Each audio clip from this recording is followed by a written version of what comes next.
73 is not the age when you want to feel like a guest in your own home, but that's what I felt every morning when I woke up in the bedroom where I'd slept with Richard.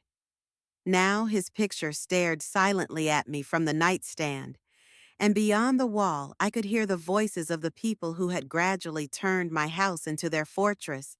Outside my bedroom window, I could see the backyard, where Jessica hung the kids' clothes on a rope strung between two apple trees that Richard and I had planted 30 years ago. She didn't even ask permission, it just appeared one day as a symbol that she was now the boss. My husband and I used to have barbecues for friends under these trees.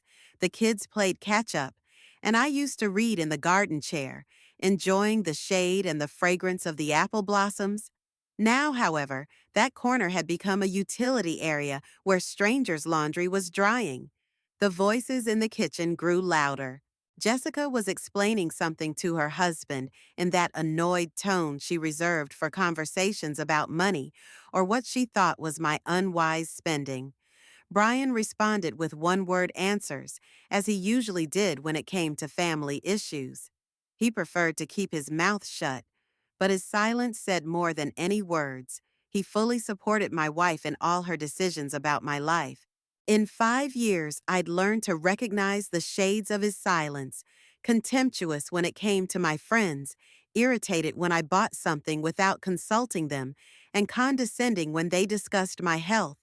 I walked down to the first floor and headed toward the kitchen, trying not to squeak on the steps. It was a habit I'd picked up recently, moving through my own house as quietly as possible, so as not to disturb, not to annoy, not to remind me of my presence. Jessica stood at the stove, stirring something in a large pot. Her blonde hair was gathered into a careless bun, and her face had a look of concentrated concern on it. At 45, she was still an attractive woman, but the last few years had added a sharpness to her features, especially when it came to practical matters. The wrinkles around her eyes had grown deeper, and her smile had become rarer and strained. The kitchen had changed beyond recognition since my daughter's family had moved in. My porcelain rose cups had been put away in a far cupboard and replaced with practical ceramic mugs. The refrigerator was decorated with children's drawings and magnets with reminders of school events. On the windowsill, instead of my violets, there were now plastic pots of greens Jessica had grown for cooking. Even the table was different. Instead of the round wooden one Richard and I had eaten breakfast at for 40 years, there was now a rectangular one made of pressed slabs, more spacious for a family of 5. Mom, finally up.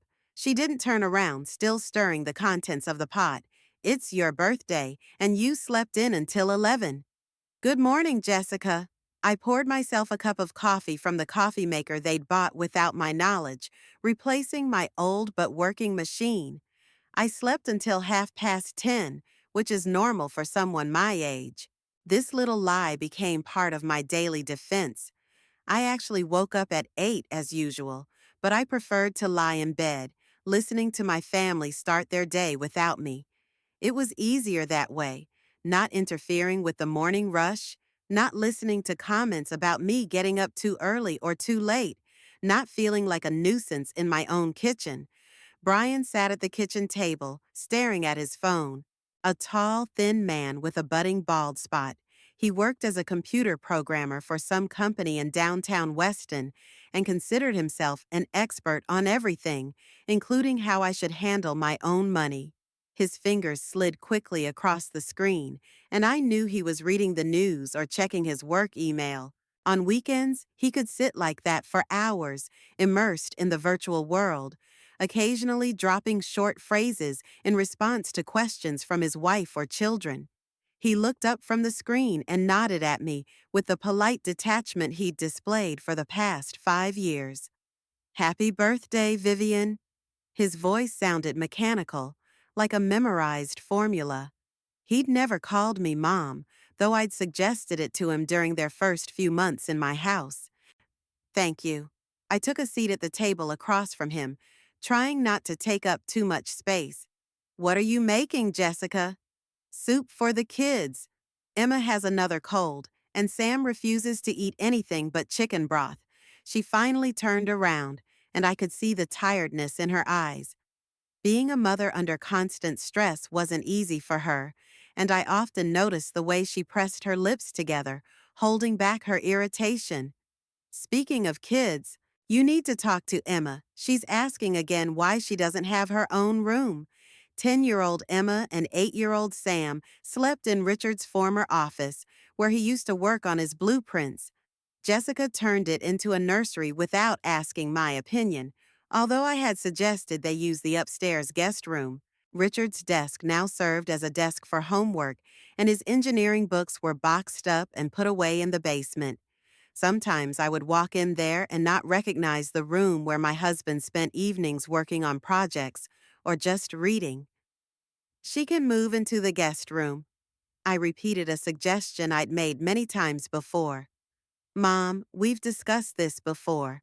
It's too cold upstairs in the winter, and in general, the kids need to be close to us. Jessica returned to the stove, signaling that the conversation was over. It was another of the many topics where my opinion was simply ignored. Over the 5 years they'd lived in my house, I'd gradually become a silent observer of my own life. At first, it started with little things. Jessica rearranged the living room furniture because it's more comfortable for the kids. Then there were new rules. Do not turn on the TV after 9 o'clock at night. Do not cook fish because Brian does not tolerate it. Do not invite friends without warning because the house is already crowded. Gradually, the list of prohibitions and restrictions grew, and my living space shrank to the size of my bedroom and a small area in the living room. I remember the day 5 years ago when Jessica tearfully begged me to let them move. Brian had lost his job. They couldn't pay rent. The kids were still young. It's only temporary, Mom, just until Brian finds something stable, she promised, squeezing my hands tightly. I agreed because they were my family, because I thought that's what loving mothers do. It seemed to me then that the house would become more alive, that the presence of grandchildren would fill it with joy and laughter. Temporarily stretched over 5 years. Brian found a new job after 6 months, but no one talked about moving again. On the contrary, there were hints that I couldn't handle a big house on my own, that I needed help, that it was dangerous to live alone at my age. When I timidly mentioned that they might be ready to live on their own, Jessica looked at me as surprised as if I had suggested that they live on the street. The sound of footsteps on the stairs interrupted my musings. Emma was coming down, holding tightly to the railing. A blonde-haired girl with big gray eyes, she was a carbon copy of Jessica as a child, only more serious and thoughtful. Behind her was Sam, disheveled and sleepy, with a toy robot in his hand. The boy looked just like his father. The same thin features, the same dark hair sticking up in all directions after a nap. Grandma! Emma ran up to me and hugged me. Happy birthday! Thank you, dear. I stroked her hair, feeling my heart warm at the sincerity of her embrace. There was something real about a child's hug, unmarred by the calculations and pretenses of adults. Sam approached more slowly, still holding the robot and trying to wipe his eyes at the same time. Grandma, how old are you? He asked with a directness that is characteristic of children. Sam, Jessica yelled at him, not turning away from the stove. That's no way to ask a question. It's okay, I smiled at the boy. Yeah, Sam, I'm pretty old now. 73. Wow, he whistled, and his eyes widened. Can a robot live that long? If you fix it well, yes, I answered, and he nodded, satisfied.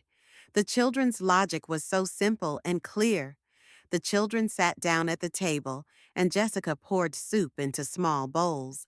The usual family picture in which I felt increasingly superfluous. Not because the kids didn't like me, they treated me with genuine warmth. But their parents gradually built an invisible wall between us, limiting our communication to formal settings. I could not buy them gifts without agreement, could not walk with them in the park without permission, could not even read them bedtime stories because the children have a strict regime. Mom, by the way, Rachel and Dennis are coming over tonight, Jessica said, not even looking in my direction. And Hazel will be there too. I nodded, even though no one had asked my opinion about guests at my birthday party. Rachel was my younger sister, a woman of energy and authority who always thought she was smarter than everyone else. Her husband Dennis worked as an insurance agent and had an amazing ability to turn any conversation into an advertisement for his services. Hazel, Jessica's cousin, was a quiet, middle-aged woman who never contradicted her elders and always supported the general consensus. All three treated me with the same patronizing care that my daughter did. The day promised to be long, full of forced smiles and gratitude for attention I hadn't asked for. By 6 p.m., the house was filled with the bustle of holiday preparations. Jessica spread the white tablecloth I'd received as a wedding gift 48 years ago and began setting out the plates. Not my favorite gold-rimmed plates, the ones Richard and I used on special occasions, but plain white ones I'd bought at the supermarket. The gold plates had long since moved to the top shelf of the cupboard as too fragile for everyday use. Brian was setting up folding chairs around the table. There was enough seating for everyone in the house, but he preferred not to pull chairs out of the dining room, which now served as his home office. A computer, printer, and stacks of papers took up where my grand piano used to stand. The instrument had been sold a year after the family moved. Takes up too much space, and there's no one to play it anyway. I sat in the living room, watching the preparations and feeling like a spectator in a theater. The children were playing on the carpet, occasionally glancing at the adults. Emma was building a castle out of colorful cubes, and Sam was rolling his car around the perimeter of her construction, making motor sounds. Their play was quiet and tidy. They had long ago learned that they were not to make noise in the house, especially when the adults were busy doing important things. The first to arrive was Rachel and her husband. My younger sister burst into the house with her usual energy, holding a large bouquet of chrysanthemums and a box of chocolates. In her 68 years, she looked younger than me, carefully groomed, regularly dyed her hair brown, and wore brightly colored clothes. Today she wore a burgundy sequined dress and massive gold earrings. "Vivian, darling," she hugged me, enveloping me in a cloud of sweet perfume. "Happy birthday. 73 is a respectable age."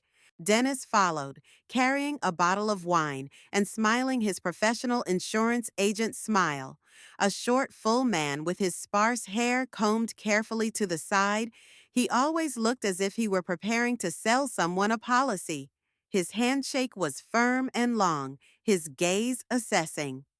"Happy holidays, Vivian," he said, looking around the living room. "You have a lovely home. I hope you haven't forgotten about property insurance. It's important to protect your savings from inflation and unexpected expenses." "Dennis, we're not at work." Rachel laughed, though her laughter sounded strained. "Leave business at the doorstep." Jessica accepted the flowers and candy, thanked the guests, and led them to the table. I noticed her exchanging meaningful glances with Rachel. There was some kind of special understanding between them, based on their shared belief that I needed constant care and supervision. Half an hour later, Hazel arrived. A quiet woman of 43, she worked at the municipal library and always spoke in a low voice, as if afraid of disturbing others. Her mousy hair was neatly styled, and a look of polite resignation frozen on her face. She brought a small pot of violets, and I thought it was the only gift I really liked. "Aunt Vivian, happy birthday," she said, holding out the pot. "I remember how much you loved these flowers." "Thank you, Hazel." I took the pot, feeling the delicate leaves. "They're beautiful." "Just put them in the bedroom, Mom." Jessica quickly intervened. There's not enough room in the kitchen as it is, and the kids might knock it over in the living room. Once again, my choices were limited. I couldn't even put the flowers where I wanted them. When everyone was seated at the table, I was in my usual spot, on the edge, next to the kids. Jessica sat at the head of the table, in the place Richard had always occupied. It had happened gradually, imperceptibly, but now she was the one who determined the conversation and made decisions for everyone. Dinner began with the usual questions about health and well-being. Rachel asked if I was seeing a doctor, taking vitamins, exercising. Her tone was caring, but it had a touch of superiority in it. She knew very well that she led a more active lifestyle, traveled, went to the gym, and looked younger than her years. "Vivian, you look so pale," she said, cutting off a piece of baked chicken. "You need to get outdoors more. You're sitting at home like a recluse." "I go to the store," I replied, "and I go to the garden." "That doesn't count," Dennis intervened. "You need regular walks, socializing with people. By the way, have you taken out health insurance? At your age, it's vital." Jessica nodded, keeping the conversation going. "Mom's very domestic," she said. "We've offered to enroll her in a senior club, but she refuses. I had no recollection of such an offer. In fact, when I mentioned that I was thinking of taking yoga classes at a local center, Jessica said it was too expensive and dangerous for someone my age." "What about the house?" Rachel asked, looking around the dining room. "Isn't it hard to maintain such a large household?" The question sounded innocent, but I knew where it was going. The house was indeed large: 3 bedrooms, 2 baths, a spacious kitchen and living room. To one person, it might have seemed excessive, but to me, every room was full of memories. "I'm doing fine," I replied briefly. "Mom's good," Jessica said, but I could hear something else in her voice. "Sometimes she forgets to turn off the stove or the lights, though. Last month she left the iron on all night. That wasn't true. The iron was left on by herself, ironing the kids' clothes late at night. But now the incident was being presented as proof of my absent-mindedness." "Memory fails at that age," Hazel said sympathetically. "My grandmother, too, became forgetful before—" She didn't finish, but the meaning was clear to everyone. Dennis put down his fork and looked at me with an expression of professional concern. "Vivian, have you thought about simplifying your life?" he asked. "There are wonderful full-service nursing homes. No worries about cooking, cleaning, utility bills." "Nursing homes," I repeated slowly. "Not nursing homes," Jessica hastily corrected. "Residences for active seniors. There's their own recreational program, medical supervision, social environment." Rachel nodded, supporting her daughter. "It's very popular right now," she said. "People are selling their big houses and moving to places like this. No responsibilities, just the pleasure of living." As I listened to the conversation, I realized it wasn't an accident. They'd agreed on the topic beforehand, assigned roles. Dennis presented the idea as a business proposition. Rachel supported it as a fashion trend. Jessica presented it as a concern for my well-being. "What would become of the house?" I asked. "Well, it could be sold," Dennis said. "Real estate in Weston is going up in value. You'll get a good amount of money, and you can invest the money with interest. Or you could give the house to your family," Jessica added quietly. "We live here anyway." There it was, the true purpose of this conversation. The house that Richard and I had bought as a young couple, where Jessica had been raised, where we had been happy and grieving, was going to go to them simply because they were already settled here. Emma and Sam ate in silence, glancing over occasionally. They could sense the tension, though they didn't understand the conversation. Emma was concentrating on cutting the meat into small pieces, and Sam was playing with his fork, arranging the peas in an even line. "The children are used to this house," Jessica continued. "For them, it's their grandmother's house, where they grew up. It would be cruel to deprive them of it. Hazel nodded, as always agreeing with the general consensus. Family roots are very important, she said. And then Jessica takes care of the house as if it were already hers, because she understands the responsibility, Dennis added. Unlike many young people who only spend money without thinking about the future. Brian, who had been silent until then, suddenly joined the conversation. It costs a lot to maintain a house like this, he said.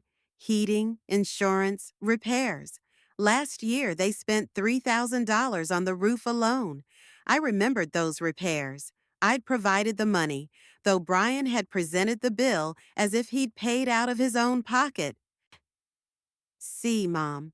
Jessica put her hand on my shoulder with false tenderness. We don't want you to worry about problems like this. At your age, you should be thinking about vacations, not leaky roofs. The conversation flowed smoothly from one topic to another, but the general point remained the same. I was a burden that interfered with normal family life. My house was too big for me, my needs too costly, my presence not too welcome. Rachel talked about her travels, hinting that I could afford the same active old age if I didn't cling to outdated habits. Dennis occasionally inserted remarks about financial wisdom and retirement planning. Hazel agreed with everyone and occasionally added stories of elderly acquaintances who had made the right decision and moved into specialized facilities. When the cake arrived, a regular supermarket cake, everyone chanted, "Happy Birthday." I blew out the candles, made a wish, and smiled a grateful smile. No one asked what I wanted, what was important to me, what would make me happy on my birthday. The celebration continued, but I felt increasingly alienated from what was happening, as if I were watching someone else's life through a glass. After dinner, Jessica disappeared into the kitchen, and I heard the clinking of dishes and the rustling of packages. She was cooking something, whispering to Brian, who glanced over to her every now and then, grinning. The rest of the guests were sitting in the living room, drinking wine and chatting leisurely about the weather and local news. The kids were playing on the floor, and I watched them, trying to figure out what was going on in the kitchen. Rachel was telling Hazel about her new diet that was supposedly doing wonders for her figure. Dennis was leafing through a magazine, occasionally inserting comments about the importance of watching our health at our age. The atmosphere was measured and relaxed, almost sleepy after a hearty dinner. Suddenly, the lights in the living room went out, and a chant of "Happy Birthday" came from the kitchen. Jessica appeared in the doorway, holding a large rectangular cake decorated with burning candles. She was followed by Brian with a satisfied smile on his face. All the guests joined in on the song, clapping their hands in unison. The cake was beautiful, white cream, pink roses around the edges, neat curls. But when Jessica set it on the coffee table in front of me, I saw the inscription, written in beautiful handwriting and chocolate cream, "For the poorest of the poor." Time seemed to stop. I stared at those words, unable to believe my own eyes. The inscription was clear, vivid, unmistakable. No mistake, no misunderstanding. My daughter had ordered a cake with that inscription for my 73rd birthday. At first, there was silence. The guests leaned over the cake, reading the inscription, and I could see the expressions on their faces change. Surprise, confusion, and then the realization that this was supposed to be funny. Rachel was the first to burst into laughter, loud, rolling, hearty. "Oh my God, Jessica!" She wiped away tears of laughter. "You are inimitable. For the beggarliest of beggars. Vivian, look at your face." Dennis laughed, covering his mouth with his hand. "It's genius." He clapped his hands together. "Vivian, have you seen yourself? That look on your face." Hazel giggled quietly, covering her mouth with her palm, but her shoulders were shaking with restrained laughter. "Aunt Vivian, don't be offended," she said between fits of laughter. "It's a joke. A very funny joke. Brian laughed especially loudly, apparently proud to be a part of the joke. I should have thought of it, he shook his head. For the beggar herself. Jessica, you're killing me. Jessica stood next to the cake, glowing with pleasure. Her cheeks were burning with excitement, her eyes glistening. Mom, it's a prank, she said, barely containing her laughter. You should see yourself. Such a face, as if you were really offended. Even the children, not realizing what was going on, began to smile at the amused adults. Emma was looking at the cake and at me, trying to figure out why everyone was laughing. Sam tugged at his mom's sleeve, demanding an explanation. And I sat and watched the spectacle. At the people who thought the humiliating inscription on my birthday cake was a funny joke, at the daughter who took the time to come up with those words, on the guests who found my humiliation entertaining. The laughter went on and on. Rachel was wiping her tears with a handkerchief. Dennis was laughing so red in the face. Hazel was sobbing with laughter. Brian filmed what was happening on his phone, commenting, "This must be saved for posterity. Vivian, say something. How do you like the surprise?"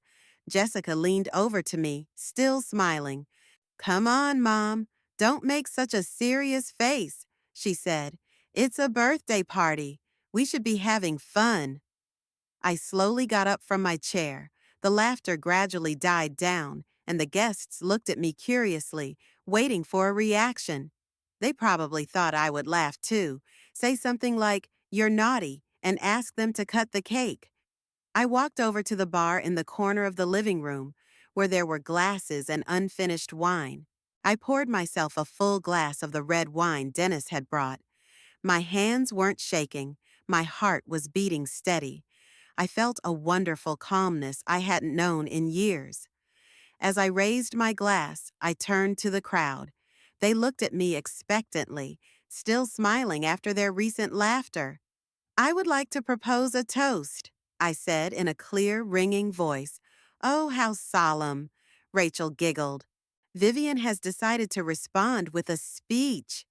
"Quiet, let her speak," Dennis hissed, pointing Brian's phone at me. I raised my glass higher and looked at everyone in the room. At the daughter who had given me a humiliating birthday present. At the son-in-law who thought it was funny. At the sister who laughed the loudest. To Dennis and his eternal calculations. The quiet Hazel who was always willing to support any cruelty as long as she didn't stand out. "This is the last day you're living in this house," I said slowly and clearly. The laughter was cut off instantly. There was silence, broken only by the ticking of the old clock on the mantelpiece. "What?" Jessica asked, sure she had misheard. "I said," I repeated, still holding my glass, "that this is the last day you'll be living in my house." Brian was the first to come to his senses and snorted. "Vivian, don't be dramatic," he said condescendingly. "We understand that you thought the joke was rude, but you don't have to react that way." "It's not a reaction," I replied. "It's a decision." Jessica stood up, her face pale. "Mom, what are you saying?" There was a note of panic in her voice. "You can't kick us out. We're family." "Family," I repeated, staring at the cake with the mocking inscription. "Yeah, I can see what a family we are." Rachel tried to take control of the situation. "Vivian, you're out of line," she said sternly. Jessica made a joke, perhaps an unfortunate one, but that's no reason to make a scene. "A scene?" I grinned. "No, Rachel, it wasn't me who made a scene. It was made by those who thought it was funny to humiliate a 73-year-old woman on her birthday." Dennis coughed, assuming a businesslike demeanor. "Vivian, let's talk reasonably," he began. "You can't just evict people. There are laws, procedures." I pulled my phone out of my pocket, an old model that Jessica was always criticizing for being out of date. I dialed a familiar number and put it on speaker. After a few beeps, A man's voice answered, "Hello, this is Patrick." "Patrick, it's Aunt Vivian," I said calmly. "Remember you offered to help with legal matters?" "Of course, Aunt Viv." The nephew's voice sounded warm and interested. "Is something wrong?" "I decided to take your offer to evict Jessica's family from my house," I said clearly. "Are the papers ready?" The papers rustled in the receiver. "They've been ready for a long time," Patrick answered. "I had everything ready 6 months ago when you told me about the problems. All I need is your final approval." Jessica grabbed my phone, trying to disconnect the connection, but I pulled her away. "You have my consent," I said. "Good. The sheriff's on his way, and he'll have the immediate eviction papers in 20 minutes. Violation of the lease is more than enough to force eviction." "Patrick, wait!" Jessica yelled into the phone. "It's me, your cousin. You can't do this to your cousin." "I can and I will," Patrick replied coldly. "After the way you've been treating Aunt Vivian, consider it justice." I turned off the phone and put it in my pocket. Everyone stood stunned, unable to believe what was happening. The silence lasted for a few seconds that seemed like an eternity. The guests stood like frozen statues, trying to comprehend what they had heard. The cake with the mocking inscription still stood on the table, its candles still burning, the wax slowly dripping onto the white cream. The children froze in their games, sensing the change in atmosphere, though not realizing the reasons why. Brian was the first to break the silence. He snorted and shook his head with an expression of condescending disbelief. "Vivian, enough theater," he said, sitting back in his chair. "We all understand that you're upset about a silly joke, but there's no need to make the situation absurd." His confidence was ostentatious, but I noticed the way he was nervously rubbing the edge of his shirt. Brian was a programmer, a man of logic and calculation, and the sudden turn of events was throwing him off balance. He was used to predictability, to situations that could be calculated and controlled. "Mom, what are you doing?" Jessica came toward me, holding out her hands in a pleading gesture. "This is a joke. It's just a bad joke. Don't you understand?" I could hear the confusion in her voice. My daughter couldn't believe that her carefully constructed world could collapse because of one inscription on a cake. She was convinced she was right, that I should swallow any humiliation and remain silent, as I had done for the past 5 years. Rachel stood up and walked over to me with a look of stern disapproval on her face. "Vivian, stop it right now," she said in the tone of an older sister who had the right to lecture. "You're acting like a cranky child. Jessica cares for you, and you're making a scene over nothing." "A trifle?" I repeated, pointing at the cake. "You think it's nothing?" "It's just words," Rachel exclaimed. "Can't you laugh at yourself? At our age, you have to take life more lightly." Dennis coughed to attract attention and assumed a business-like posture. "Look, Vivian," he began in the tone of a man accustomed to solving problems. "Let's deal with the situation calmly. First of all, you can't just evict people for no reason. It's a violation of their rights. Secondly, where will the children sleep? Thirdly, it's not financially feasible." Hazel was silent, shifting her gaze from one speaker to another. She clearly did not know which side to take and preferred to wait to support the winning side. Her face was extremely uncomfortable.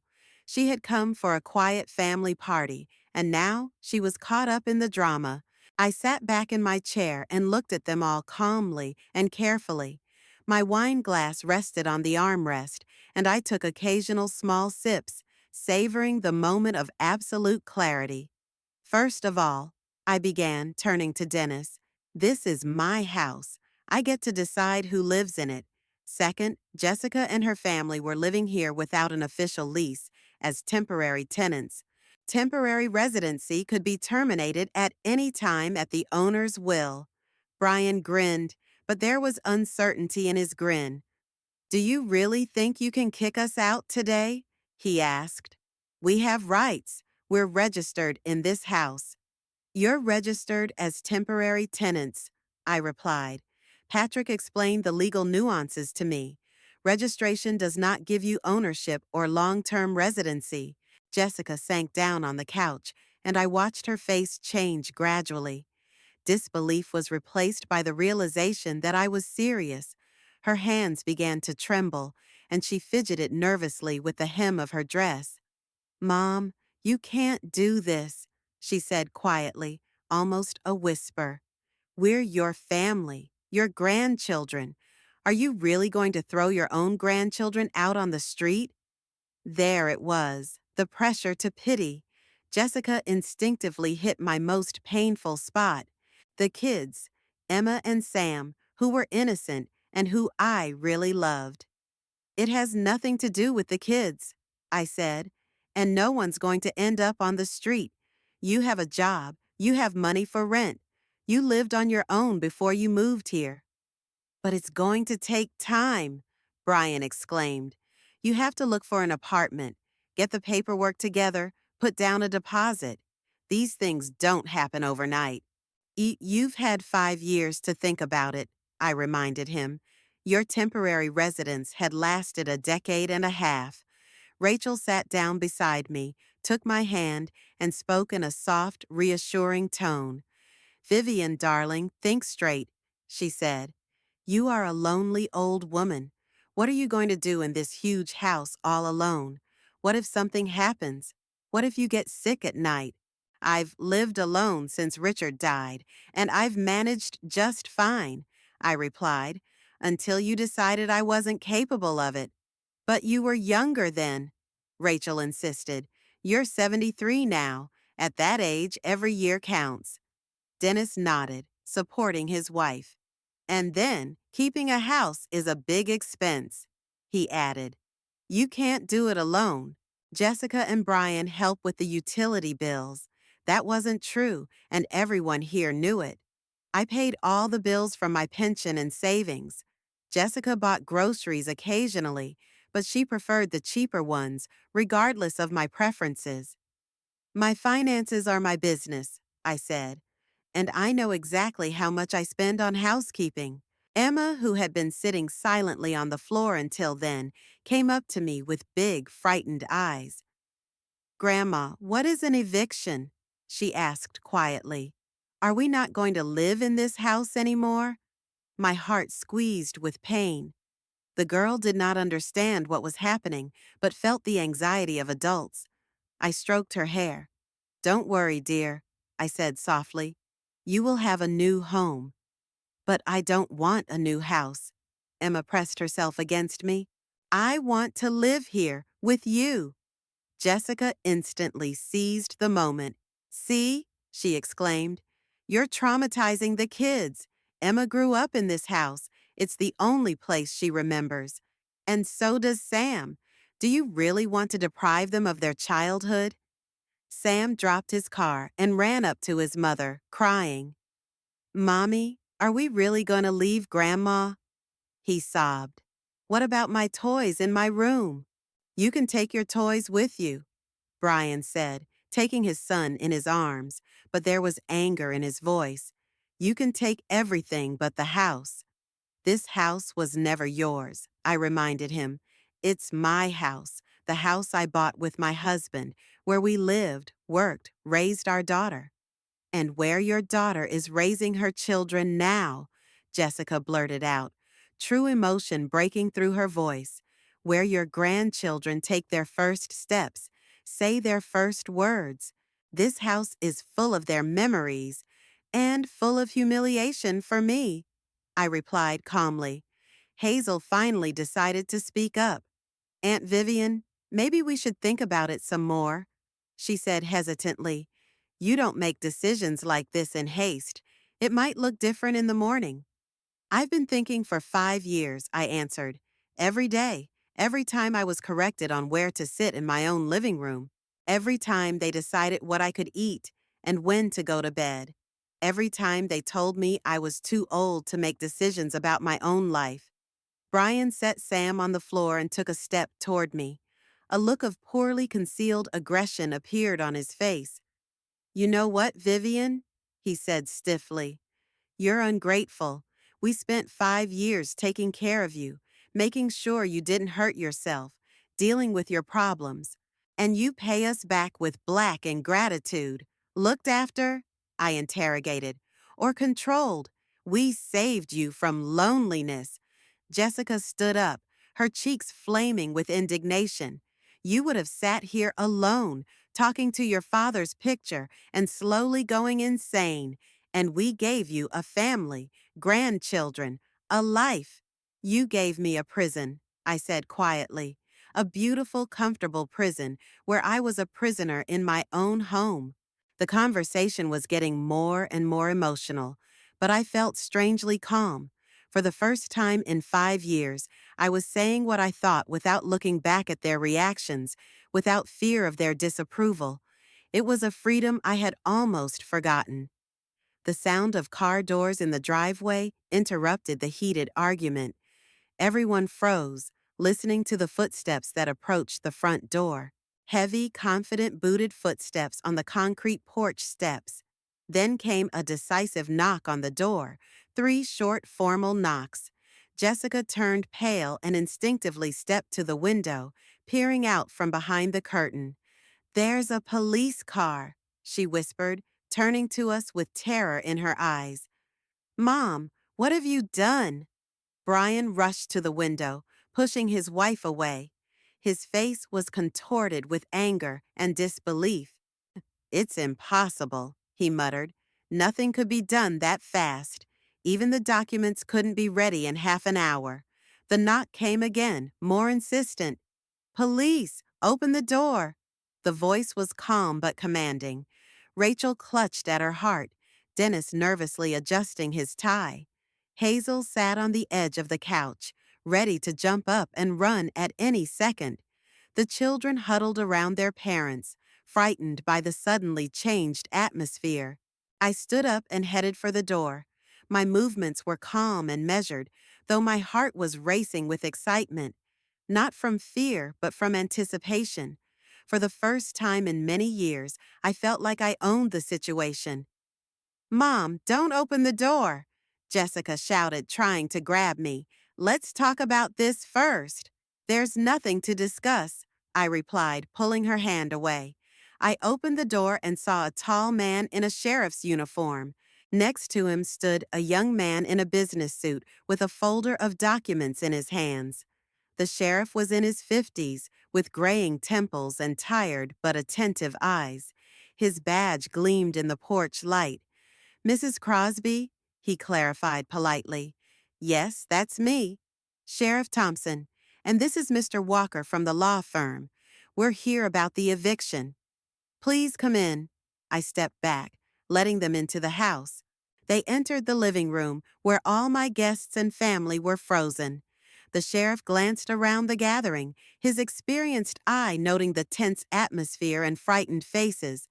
The lawyer opened a folder and pulled out some documents. "Good evening," the sheriff greeted the audience. "Sorry to disturb you, but we have an official procedure to follow." Brian stepped forward, trying to take control of the situation. "Listen, officer," he began, trying to speak confidently. "There's a misunderstanding here. We've lived in this house for 5 years. We have every right—" "Mr. The sheriff looked at him questioningly. "Henderson, Brian Henderson. This is my wife, Jessica, daughter of the lady of the house." "Mr. Henderson," the sheriff pulled a notebook out of his pocket. "Do you have a lease or any documentation to prove your right to reside in the premises?" Brian hesitated. There had never been a lease.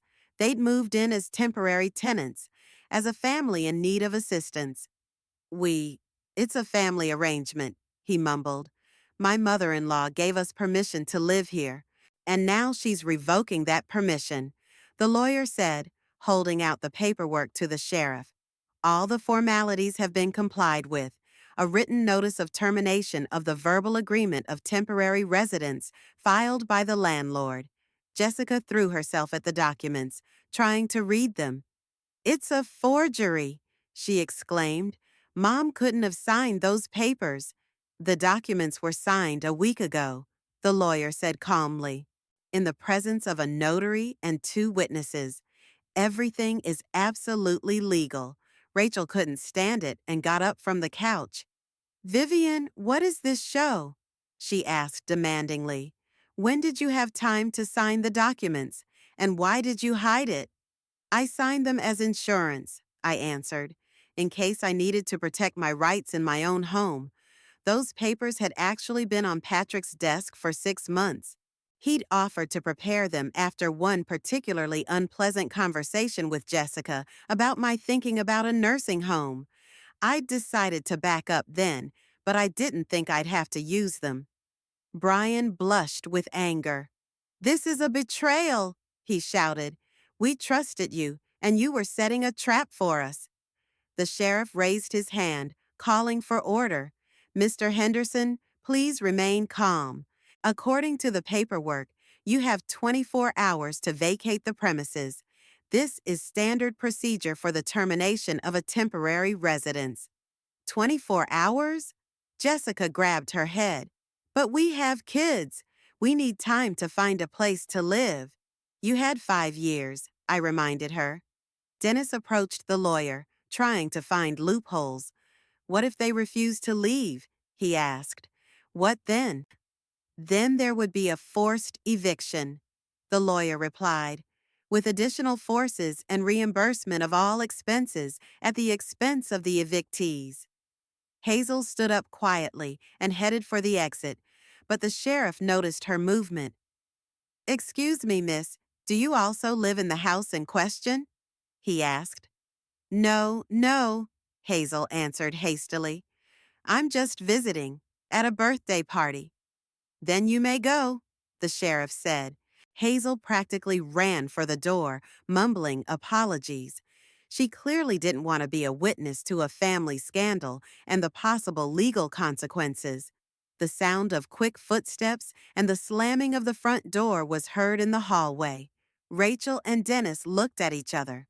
They, too, clearly wanted to leave, but didn't know how to do so without looking like cowards.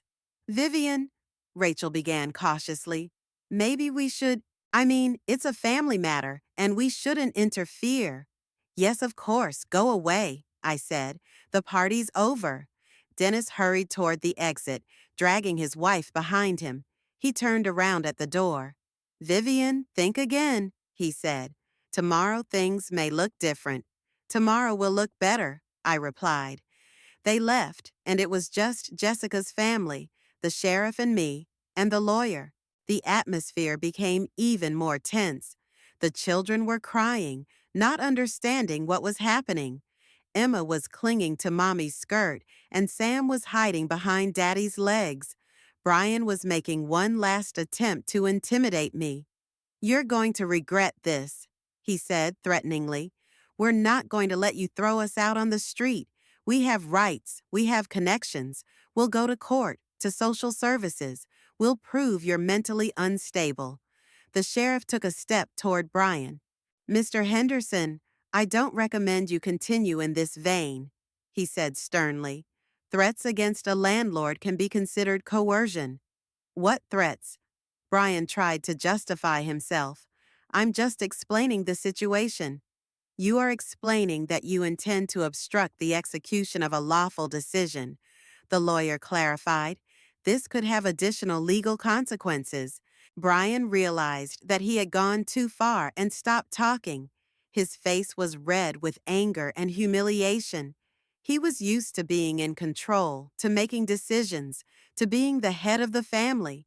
And now he was powerless over a woman he considered weak and dependent. Jessica sank down on the couch, hugging the children. Her shoulders shook with restrained sobs. Mommy, how could you do this to us? She whispered. We're your family, your blood.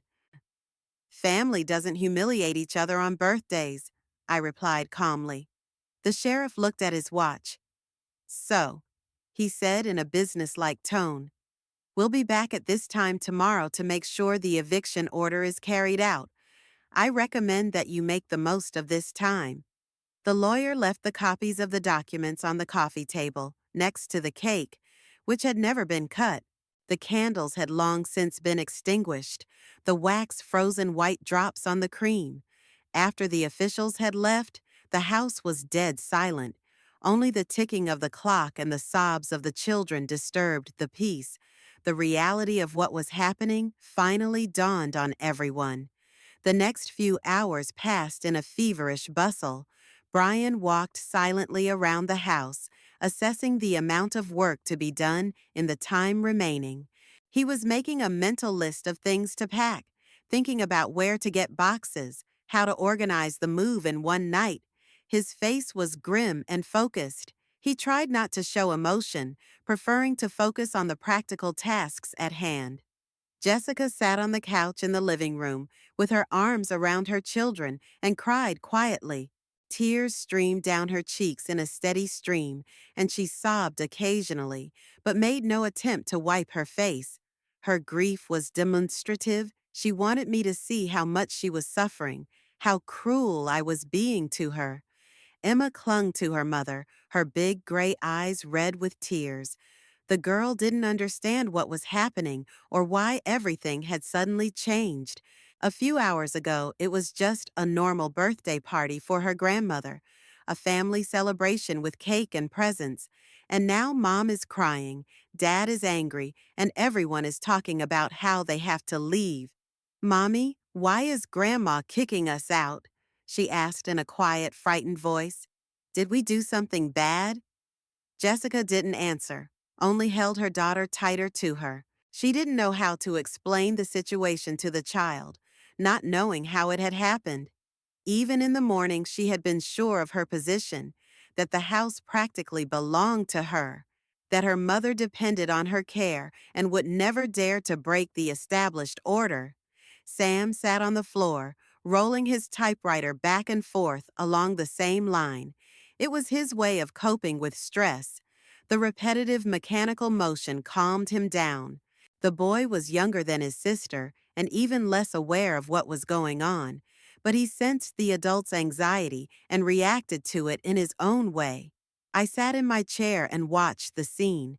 I struggled with contradictory feelings, pity for the children, who were truly innocent, and relief that I was finally able to assert my right to my own life.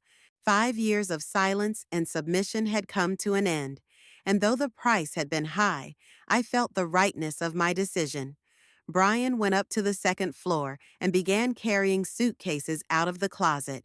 The sound of his footsteps on the stairs was heavy and angry, each step like a hammer blow.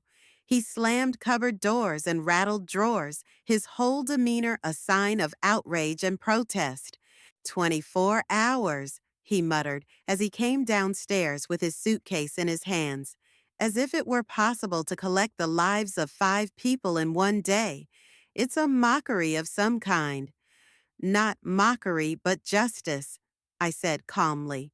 He stopped and looked at me with an expression of ill-concealed hatred. Justice? He asked me again. You call it justice to throw a family with small children out on the street because of a stupid joke? I call it justice to be able to live in my own home the way I want, I replied. The joke was the last straw, not the reason. Jessica looked up, her eyes burning with pain and resentment. The last straw of what, Mom? She asked in a broken voice. Our care, our attention, that we didn't let you sit alone and go crazy with loneliness? The last straw of humiliation, I answered. Daily, methodical, elaborate humiliation. What kind of humiliation? Jessica stood up, gently pushing the children away. We took care of you, making sure you ate properly, took your medication, remembered to turn off the gas. You controlled my every move, I said. You decided what time I went to bed, what I had for dinner, whether I could have friends over. You turned me into a child in my own home. Brian snorted, setting his suitcase by the door. What's wrong with that? He asked. At your age, you need control. Older people don't always make sensible decisions. Reasonable according to whom? I clarified. In your opinion? Common sense, Brian said sharply. You're living in the past, clinging to unnecessary things, spending money on stupid things. He was referring to my purchases, books I like to read, flowers for the garden, gifts for my grandchildren. All of these things the family considered unnecessary spending. Instead, the suggestion was to save money for a rainy day, which, according to their plans, would come very soon. Nonsense, I repeated. I see. So everything I liked was stupid. Jessica came over to me and knelt down next to the chair. Her face was wet with tears, her hair disheveled, her makeup smeared. Mom, please, she begged, grabbing my hands. Let's talk about this calmly. Maybe we did something wrong, but we can fix it. We're family. Her hands were cold and trembling. Jessica was really scared. Probably for the first time in years, she realized that she had no control over the situation.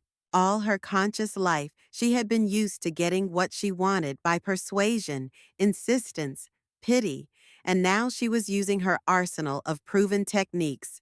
Family, I repeated, releasing my hands. Jessica, family doesn't humiliate each other.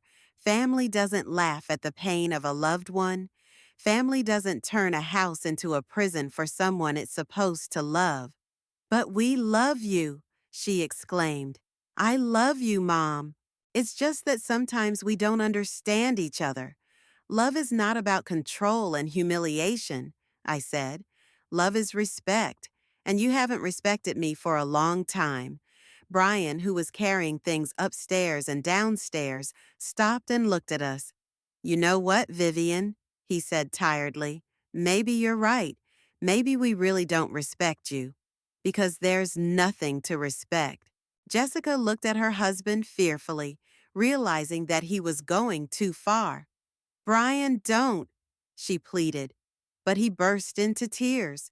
5 years of pent-up anger burst forth. What's there to respect? He continued. An old woman who clings to the past and hinders the present, who buys unnecessary books instead of helping her grandchildren with their education, who's willing to throw her family out on the street because of a cake. Brian, Jessica screamed, but his words didn't hurt me. On the contrary, I was relieved that the masks were finally off and everyone was saying what they thought. Thank you for your honesty, I said calmly. I can see what you think of me, and I can see why I'm making the right decision. The children, who had been sitting quietly on the couch, were startled by the raised voices and began to cry louder. Emma was sobbing and calling for her mom. Sam was openly sobbing, not understanding why everyone was screaming.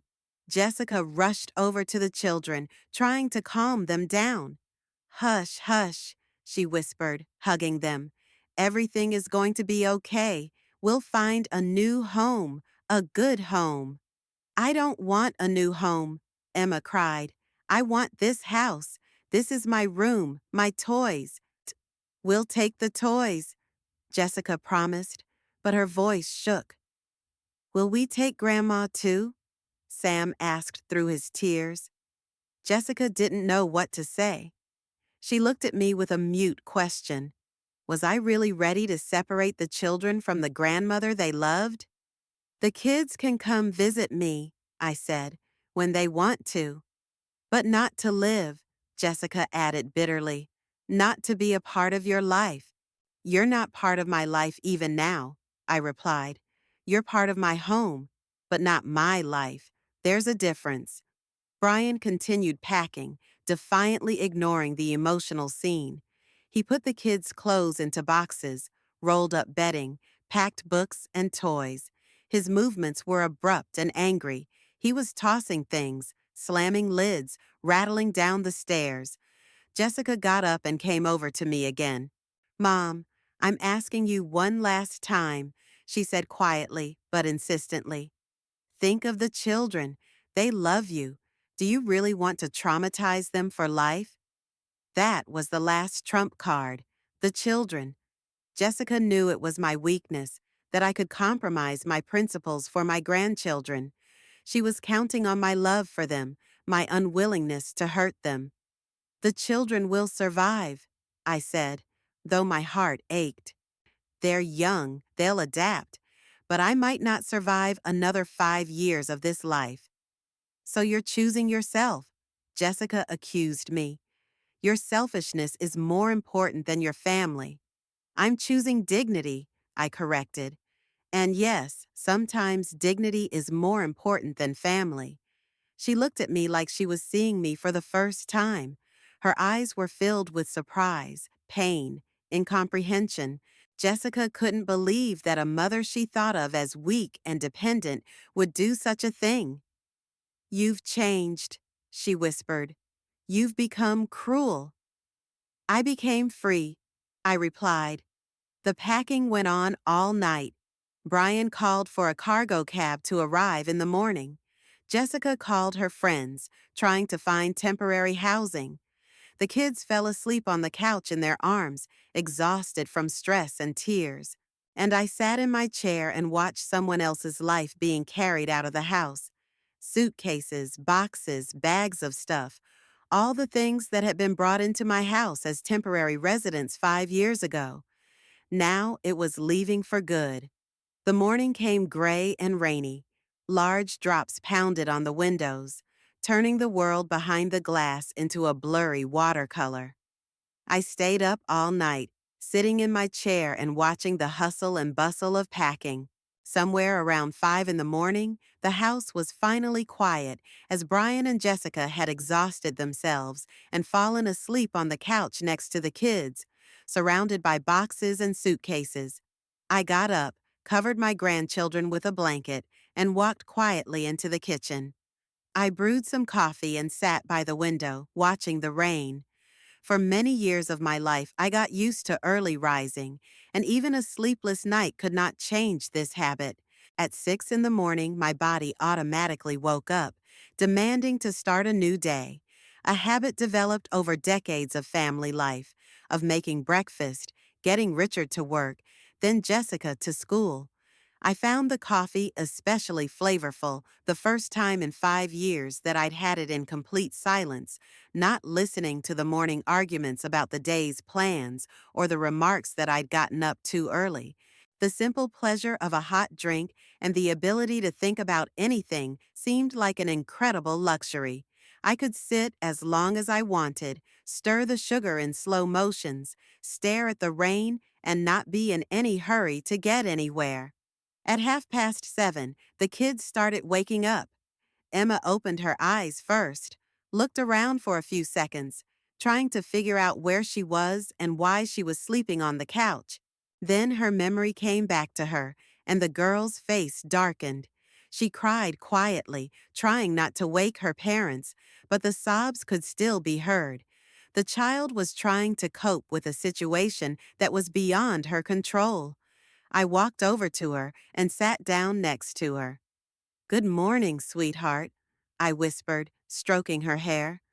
"Grandma," Emma sobbed, "are we really not going to live here anymore?" "You won't," I answered honestly. "But that doesn't mean we won't see each other again. Will you come and visit us?" I didn't know how to answer that question.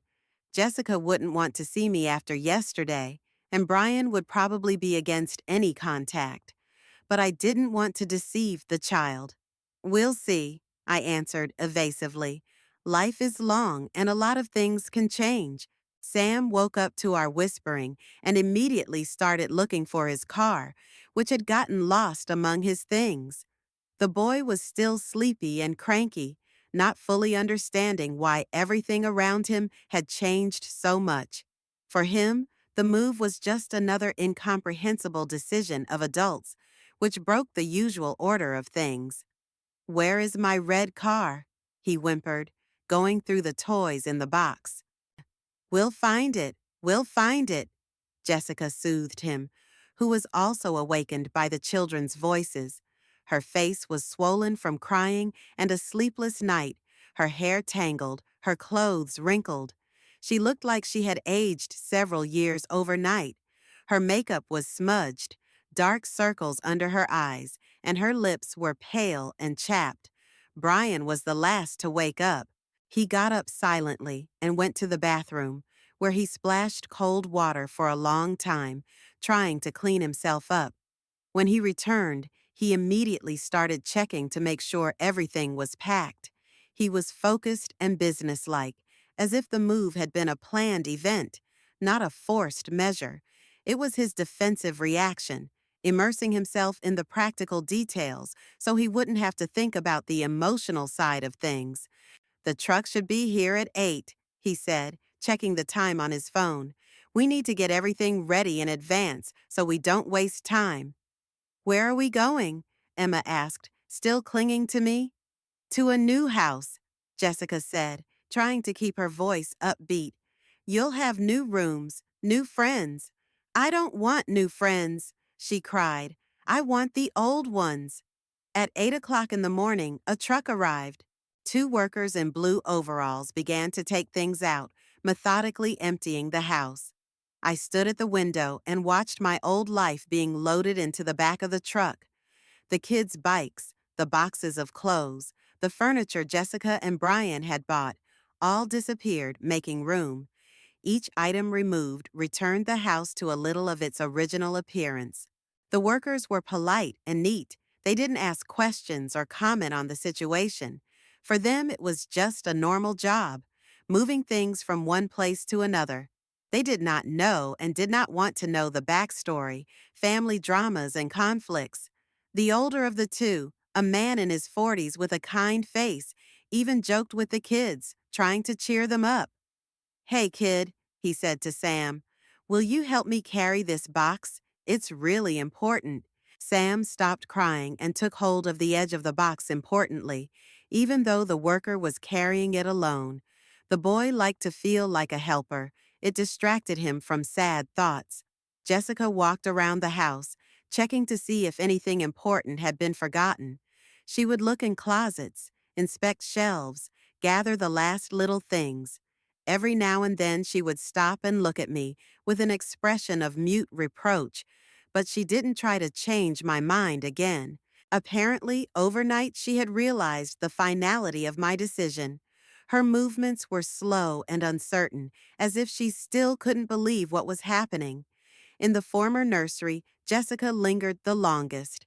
She stood in the middle of the empty room where the children's beds used to be and cried quietly. This was where Emma had said her first word, where Sam had taken his first steps.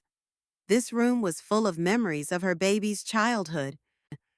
"Mom," she said when most of the things were out, "I found us a rented apartment on the outskirts of town. It's small, but it'll do temporarily." "Okay," I nodded. "It's only 2 rooms. The kids will have to sleep together. Bad neighborhood, noisy, but it's all we can afford." Her voice trembled with emotion. "You'd have to pay 3 months' rent in advance, plus the security deposit. That's a lot of money for us." I knew what she was getting at. Jessica was hoping that I would offer to help financially, that guilt would make me pay for my cruel decision. But I remained silent, watching the movers work. "We don't have that kind of money," she continued more insistently. "Brian doesn't get his paycheck until the end of the month, and the kids have to start a new school, buy textbooks, uniforms." "You'll manage," I said calmly. "You've got a job, you've got hands, you've got a head. Millions of people rent and live somehow." "But we're used to something different," Jessica exclaimed. "The children are used to a big house, to their own rooms, to a garden." "Then it would be good for them to learn that there are different circumstances in life," I replied. Jessica realized she wasn't going to get any money from me, and her face contorted with anger. "So you're not only kicking us out, but you're refusing to help us?" she asked. "I've been helping you for 5 years," I reminded her. "Free housing, free food, free utilities. I think that's enough." "That wasn't help," Jessica said angrily. "It was our right. We're your family." "Right?" I questioned. "Since when did adults have the right to live off their parents?" Brian came closer, hearing our conversation. His face was a mixture of tiredness and irritation. Have you calculated how much we spent on your house? He asked. New roof, plumbing, painting? I did, I answered. And I remember who paid those bills. He fell silent, realizing he'd reached an impasse. I had indeed paid all the major expenses for the house, although they had often initiated the repairs. Moreover, many of the improvements were made to suit their needs, not mine. And then, I added, who asked you to do these repairs? The roof was leaking before you arrived, and I was going to fix it myself. You did? Brian snorted. A 70-year-old woman was going to climb on the roof? A 70-year-old woman was going to hire a handyman? I corrected him, like she'd been doing for years before you showed up. By 11 in the morning, the house was almost empty. Only the largest pieces of furniture were left, the kids' beds, and a closet that wouldn't fit in the truck. The workmen said they'd be back in the evening for the rest. The empty rooms echoed every sound, creating a feeling of spaciousness and freedom. The children sat on the porch steps with their backpacks, ready to leave. Emma was holding a doll, and Sam was still holding his red car, which he finally found in one of the boxes. They looked confused and sad, not understanding why their lives had changed so drastically. Sometimes they glanced furtively at me, as if expecting me to change my mind and say it was all a joke. Emma stood up and walked over to me. Grandmother, can I come to see you tomorrow? She asked quietly. Just to play in the yard? My heart clenched with pain. I knew Jessica wouldn't let the children come to me. More than that, she would do everything she could to turn them against me. Honey, I said, sitting down beside her, right now you need to get used to your new home, and then we'll see. Don't you love us anymore? Emma asked, and there was such childlike pain in her voice that I wanted to cry. I love you so much, I said, hugging her, but sometimes adults make decisions that seem unfair to children. When you grow up, you'll understand. I don't want to grow up, Emma whispered, snuggling against me. I want things to go back to the way they were before. Jessica came up to me one last time. Her eyes were red from crying, but her expression was hard and determined. She held herself upright, as if preparing for an important speech. Mom, I want you to know that I forgive you, she said solemnly. Even though you destroyed our family, I forgive you, because you're my mother and I love you. Those words were supposed to make me feel guilty, remorseful for my decision. Jessica spoke as if she were doing me a favor, graciously forgiving my unforgivable cruelty. Her tone had the superiority of someone who thought herself morally superior. Thank you, I said dryly, but I didn't ask for forgiveness. Maybe you should have, Brian said, coming toward us with the last bag. If only for the sake of the kids.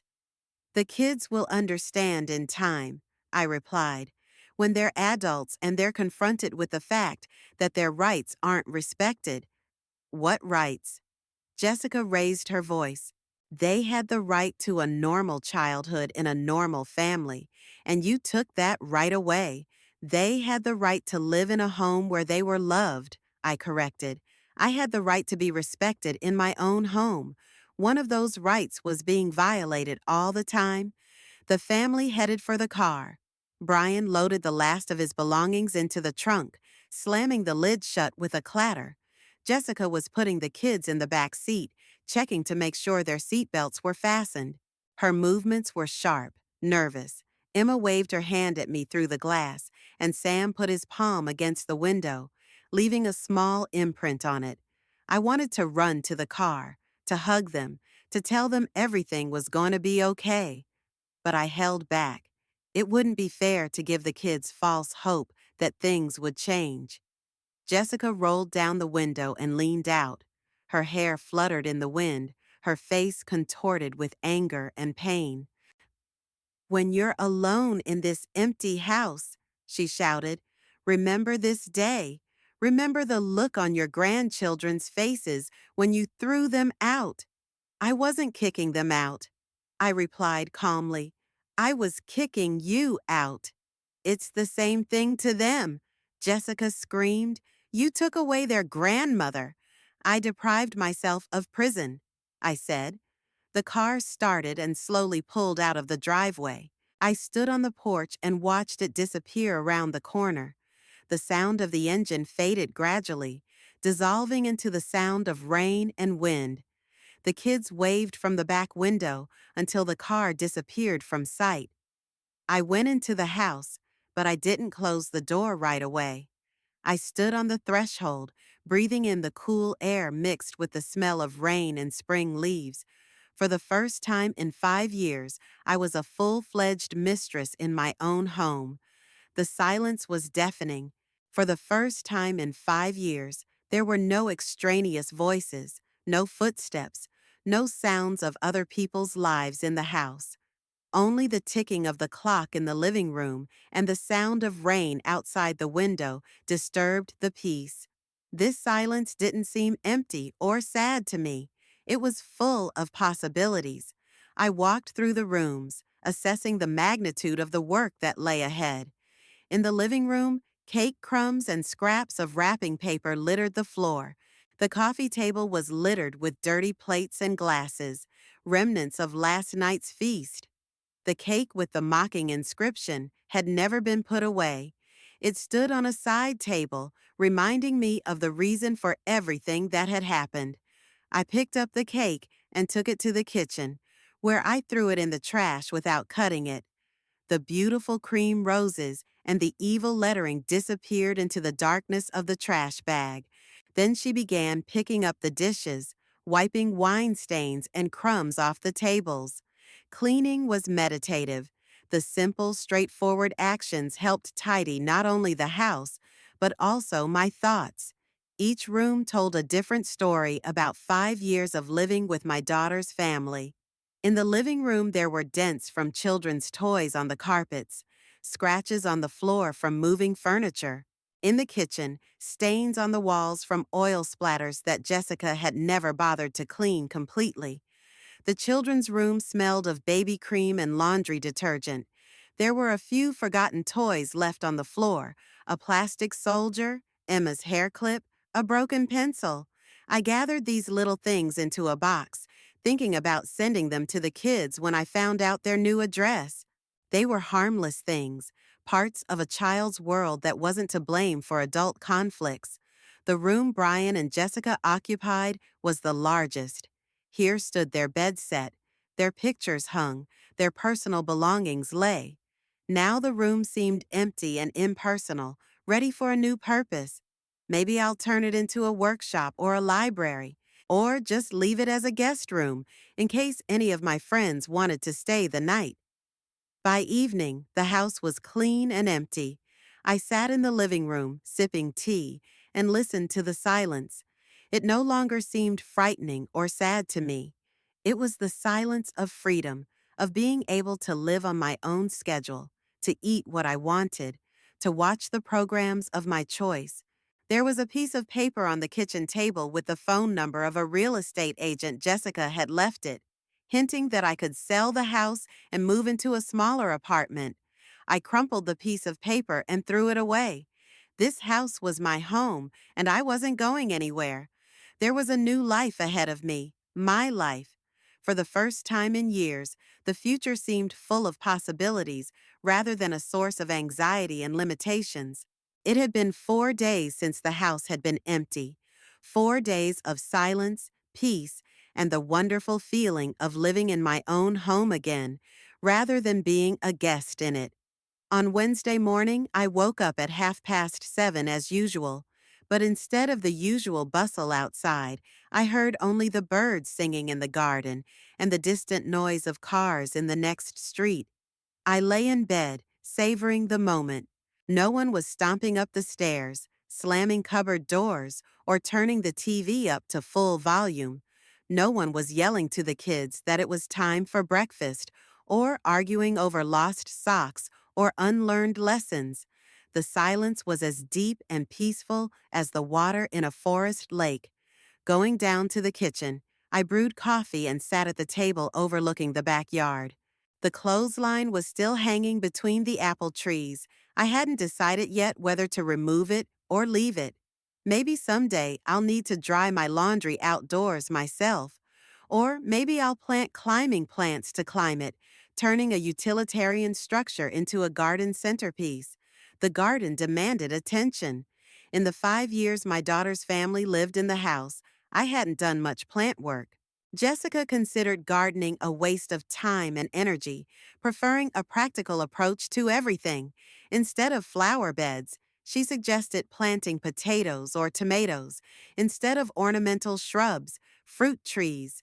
Beauty for beauty's sake seemed to her an unacceptable luxury. Now I could return to my favorite activities, to plan new plantings, to choose varieties of flowers, to think about how to change the layout of the plot. Spring was ahead, a time of renewal and new beginnings. I envisioned beds of tulips and daffodils, rose bushes on the terrace, maybe a small pond in the far corner of the garden. The ringing of the phone interrupted my musings. Patrick's name popped up on the screen. I answered, feeling a surge of gratitude for my nephew, who had helped me regain control of my own life. "Good morning, Aunt Viv." His voice sounded warm and caring. "How are you doing?" "How are you doing?" "I'm doing fine," I replied sincerely. "Thank you for everything." "There's nothing to thank for. You've put up with their antics for too long." By the way, Jessica tried to contact me yesterday, said something about you acting under duress, that the decision was made in a state of passion. I chuckled. Jessica was trying to find a way to challenge my decision, to prove that I wasn't in my right mind or under the influence of someone else. And what did you tell her? That all the paperwork was correct. Witnesses would confirm your sanity, and there was no grounds for reconsideration. She was very upset. "I understand," I said, "but that's her problem, not mine." After talking to Patrick, I decided to take a walk around the neighborhood. It had been a long time since I'd walked just for fun, without purpose, enjoying the freedom of movement. It used to be that every time I left the house, I had to explain where I was going, why, when I'd be back. Jessica claimed to be concerned for my safety, but really, she just wanted to control my every move. Weston greeted me with spring sunshine and a light breeze. The streets were clean and well maintained, the lawns green with young grass. I walked to the park in the center of town where I used to walk with Richard. We liked to feed the ducks in the pond, read on the benches under the old oak trees, and watch the children playing. On our favorite bench sat an elderly couple, talking peacefully and holding hands. The woman was about my age, the man a little older. They looked relaxed and happy, like people who had lived a long life together and still found pleasure in simple companionship. I sat down on a nearby bench and pulled out a book I had wanted to read for a long time. It was a novel by an English writer about a woman who changed her life dramatically at a ripe old age. Jessica thought my reading was a waste of time. She would rather watch educational programs or do something healthy. Reading in the park was a special pleasure. No one asked what I was reading or why. No one commented that there were more appropriate activities for my age. I just read, occasionally looking up to see children playing or birds flying by. Around noon, I got home and made myself lunch, what I wanted, not what was healthy or frugal. I fried fish for the first time in 5 years because Brian couldn't stand the smell of it. I opened the bottle of white wine that had been in the fridge for a long time, waiting for a special occasion. Today seemed special enough for me. I took my time eating lunch, savoring every bite. The table was set for one person, but it didn't seem sad or lonely. On the contrary, there was some solemnity in setting the table beautifully just for myself, using good dishes, not to economize on small pleasures. After lunch, my old friend Carol called. We had been friends since before we were married, but we had rarely seen each other in recent years. Jessica didn't approve of me seeing my friends, thinking they were idle chatter and a waste of time. Vivian, darling, Carol exclaimed excitedly. I heard the news. How are you? How are you feeling? News travels fast in a small town, especially news as sensational as the eviction of one's own daughter. I was sure half of Weston knew what had happened and was talking about it. I feel fine, I answered honestly. I'm so glad. You know, a lot of our friends have been wanting to tell you for a long time that you're letting Jessica get away with too much, but we didn't dare to interfere in family matters. I understand, I said, and you were right to stay out of it. Everyone has to work out their own problems. Why don't we meet this week? Carol suggested. We could go to the new cafe on Main Street or just walk around the park. I'd love to, I agreed. Call me when it's convenient. After talking to Carol, I felt energized. There were friends I hadn't seen in a long time, new places I wanted to visit, books waiting to be read.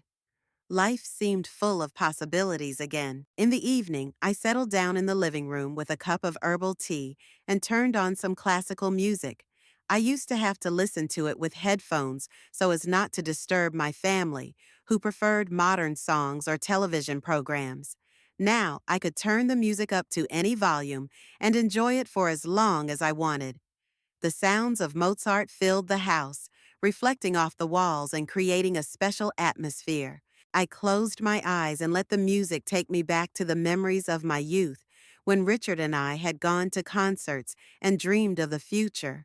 At that time, it seemed that there was an infinite amount of time ahead, that all problems were solvable, and that happiness was a natural state. Now I realized that happiness must be protected, sometimes at the cost of conflicts, painful decisions, and broken relationships. Not all the people in our lives deserve that we sacrifice our own well-being for them, even if those people are our children. Family is not just about blood ties. It's people who respect us, value our opinions, and care about our comfort and happiness. Jessica stopped being family in that sense a long time ago. She became a dictator who used my love as a tool of control. True family turned out to be Patrick, who helped me without question or judgment, friends who called and offered support, neighbors who waved and genuinely asked about things. All of these people treated me with more respect than my own daughter. At 10 p.m., I went up to my bedroom. The ritual of getting ready for bed was at a relaxed pace. No one rushed me. No one commented on me going to bed too late or too early. I could read in bed as much as I wanted, leave the lamp on if I wanted to. Lying in the dark, I thought about the future. 73 is a lot, but not a death sentence. I have my health, my energy, my desire to live life to the fullest. I have a house that belongs to me again. There is money that I can use as I see fit. Maybe I'll sign up for that art class I've been wanting to take, or start learning Italian so I can go to Tuscany. Or maybe I'll just read, garden, meet up with friends, enjoy the simple pleasures that have been forbidden for so long. The phone on the nightstand was silent. Jessica hadn't called in 3 days, apparently realizing the finality of the breakup. It was for the best. We both needed time to adjust to the new reality. Maybe someday in the future, we'll be able to communicate differently, on equal footing, with mutual respect.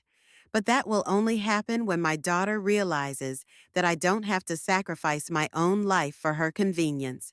Until then, I will live for myself. It's not selfishness, as Jessica tried to convince me. It's self-preservation, a right to my own happiness that I've ignored for too long. Outside the window, the night wind rustled the leaves of the apple trees. The house was quiet and peaceful. My house, my silence, my life. Tomorrow would be a new day, full of possibilities.